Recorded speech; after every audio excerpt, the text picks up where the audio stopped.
Hello, good morning, नमस्कार, सभी का स्वागत है पावर ऑफ नॉलेज लीगल मेरे इस चैनल पे। आई होप सब अच्छे से पढ़ाई कर रहे होंगे, अपनी कंपटीशन में लगे होंगे। और जो हम छोटे छोटे टॉपिक्स लेकर आ रहे हैं आजकल, सोशोलॉजी सीरीज़ कर रहे हैं, तो उसको भी आप देख रहे होंगे, उससे आप बहुत कुछ सीख रहे होंगे। तो आज हम लेबर इन सोसाइटी का नेक्सस जानेंगे, लेबर क्या होता है इसके बारे में थोड़ा सा जान लेंगे। अच्छा टॉपिक है, जानना चाहिए, इसलिए आज इसको ले रहे हैं। तो शुरू करते हैं आज का सेशन, लेट्स गेट स्टार्टेड।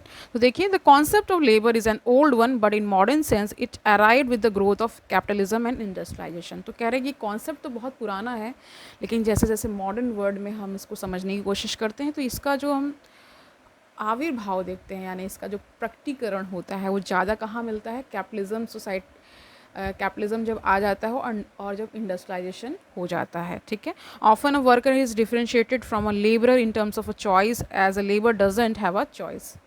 इनके पास कोई चॉइस तो होती नहीं है, जो काम मिलता है उनको करना पड़ता है, यही बता रहे हैं। In a narrow sense a labour generally lacks choice either due to lack of work elsewhere और due to the social exploitation, कह रहे हैं।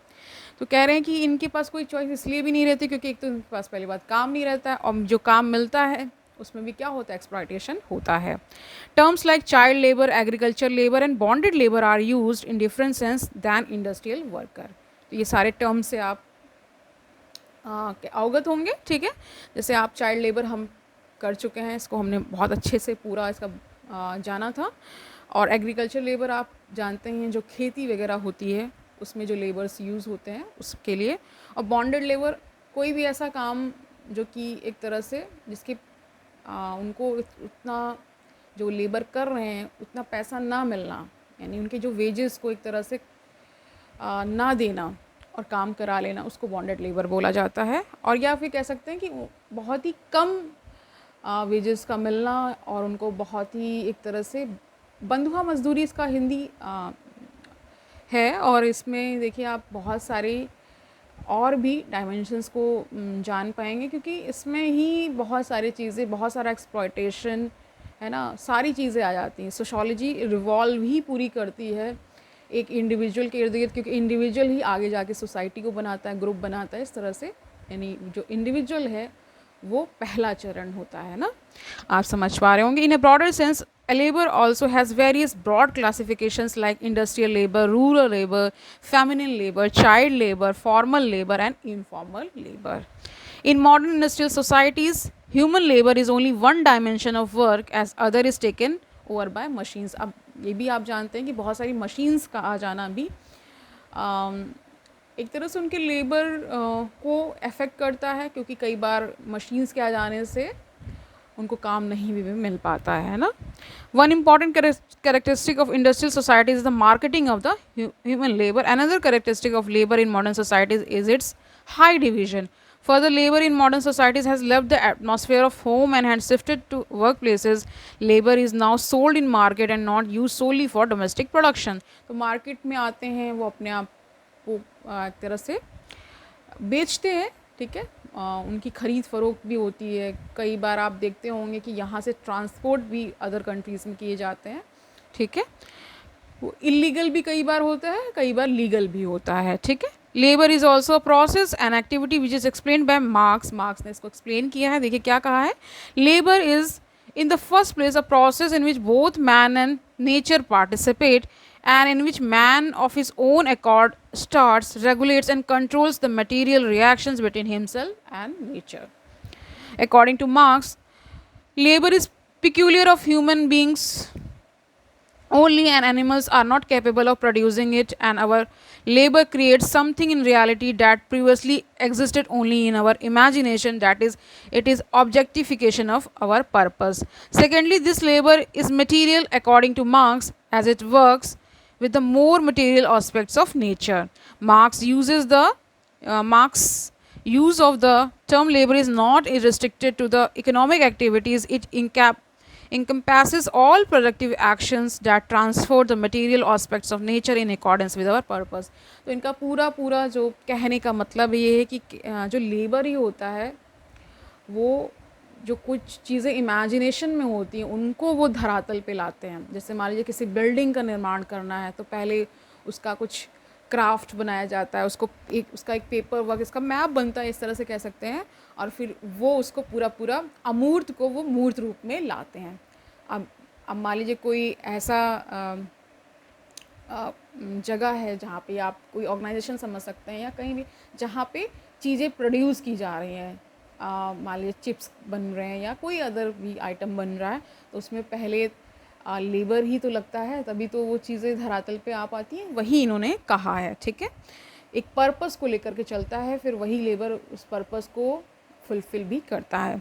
Labour for max is the development of our truly human powers and potentials. It satisfies our needs as well as creates new ones. तो ये labour ही करता है कि आपकी जो नीड्स हैं उनको सेटिस्फाई करते हैं और नई नीड्स को क्रिएट भी करते हैं। Okay, further more labour is a social activity. उन्होंने कहा labour does not transform only the individual, it also transform the society. तो एक व्यक्ति विशेष को केवल ट्रांसफॉर्म नहीं करते हैं लेबर, वो पूरी पूरी सोसाइटी को ही ट्रांसफॉर्म कर देते हैं।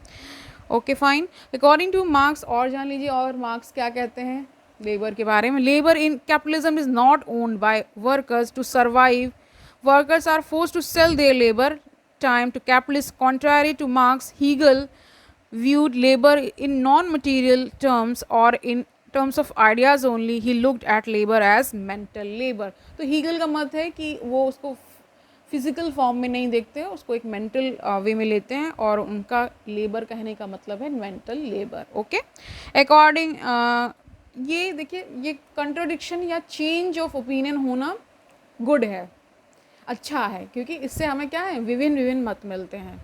किसी भी चीज़ को पूर्णता से जानने के लिए हमें बहुत सारे व्यूज़ को कंसीडर करना पड़ता है, उसी से फिर क्या होता है, आप एक सही निष्कर्ष पर पहुंच पाते हैं ना। Another view is provided by Marxist writer Harry Braverman in his labour and monopoly capital 1974, इनकी किताब का नाम है। According to which Fordism and automation has actually led to deskilling of labour force. Labor has lost control over its skills, and due to specialized production they learn just a part of whole production activity and they become more dependent on the capitalist system. तो capitalist system देखिए, machines भी लगती हैं, other equipments भी लगते हैं, तो उनका जो थोड़ा सा सीमित बता रहे हैं रोल हो गया है, ठीक है, कैपिटलिस्ट सोसाइटी में। ओके, ज़रूरत तो पड़ती है लेकिन उनका जो रोल है वो सीमित हो चुका है। Michael Burawoy rejects Marxian view. इनका देखिए, ये बड़ा रोचक होता है कि एक दूसरे व्यू को वो लोग काटते रहते हैं नए व्यू लाने के लिए। ओके, तो माइकल ब्रॉवे क्या कह रहे हैं, रिजेक्ट कर रहे हैं मार्क्स के व्यू को, आर्गूमेंट को अबाउट लेबर। ये क्या कह रहे हैं, labour is always in a disadvantage position, बता रहे हैं हमेशा वो क्या होता है, एक तो एडवांटेज होता है उसका उल्टा डिसएडवांटेज कर दीजिए, यानी कि उनके लिए कभी भी अनुकूल या उनके अकॉर्डिंग चीज़ें नहीं हो पाती हैं। ही rejects मार्क्स's explanation that workers work hard due to coercion. The advent of labor unions and other changes largely eliminated the arbitrary power of management. तो इनका मत है कि अब बहुत सारे लेबर यूनियंस आ चुके हैं, है ना, बहुत सारे उनको अपने राइट्स के प्रति जागृत हो चुके हैं, तो अब वो जो आर्बिट्रेरी मनमानी ढंग से जो पहले मैनेजमेंट करता था उसको एक तरह से कम किया गया है। To Burawoy, workers at least in part consent to work hard in the capitalist system and at least a part of that consent is produced in the workplace. दर्किम, नाम सुना होगा, इमाइल दर्किम की बात हो रही है। saw division of labor as a process of evolution in the society and it leads to an interdependency in the modern world which serves to integrate the society. अब दर्किम का व्यू क्या है, वो डिवीजन ऑफ लेबर को कैसे देखते हैं, ये एक प्रोसेस है इवोल्यूशन का ही, ठीक है, सोसाइटी में इवोल्यूशन होता रहता है और इससे क्या होता है, इंटरडिपेंडेंस भी होता है, यानी कि एक तत्व या एक वर्ग दूसरे पे निर्भर करता है। अब जैसे मान लीजिए एग्रीकल्चरल लेबरर्स जो हैं, अगर वो अन्न उत्पन्न ना करें तो हम सब अन्न कैसे खाएंगे, तो एक इंटरडिपेंडेंस तो आपको दिखता ही है। ओके, तो और जान लीजिए दर्किम क्या कह रहे हैं, in an industrialise society where mechanical solidarity is poor, labour relations and interdependency thereof provide for new forms of integration. तो कह रहे हैं यहाँ पे मैकेनिकल सॉलिडारिटी बहुत पुअर होती है, कहाँ पे, इंडस्ट्रियलाइज सोसाइटी में। ओके, तो यहाँ पे लेबर रिलेशंस और इंटरडिपेंडेंसी जो होती है वो एक न्यू फॉर्म ऑफ इंटीग्रेशन बताया है इन्होंने, किसके अकॉर्डिंग, एमाइल दर्किम के according. Okay. Another aspect of labor in modern society is its high division in factory and workplace, which is suitable for modern mass production. It is sometimes also referred as Fordism और Taylorism. जो Ford गाड़ी आप देखते होंगे ना, वहीं से Henry Ford नाम सुना होगा, वहीं से ये फॉर्डिज्म आ रहा है. और टेलरिज्म आप टेलर का भी कॉन्सेप्ट जानते होंगे, मैनेजमेंट में पढ़ाया जाता है ना. Labour in modern workplaces more and more standardized, and work processes are predefined and less flexible. It is also argued that Fordism is on decline, and we are entering in the post Fordism era, where a renewed focus on customized production is there. There is more flexibility in workplace, है ना, and there is also more differentiation of work at the same time.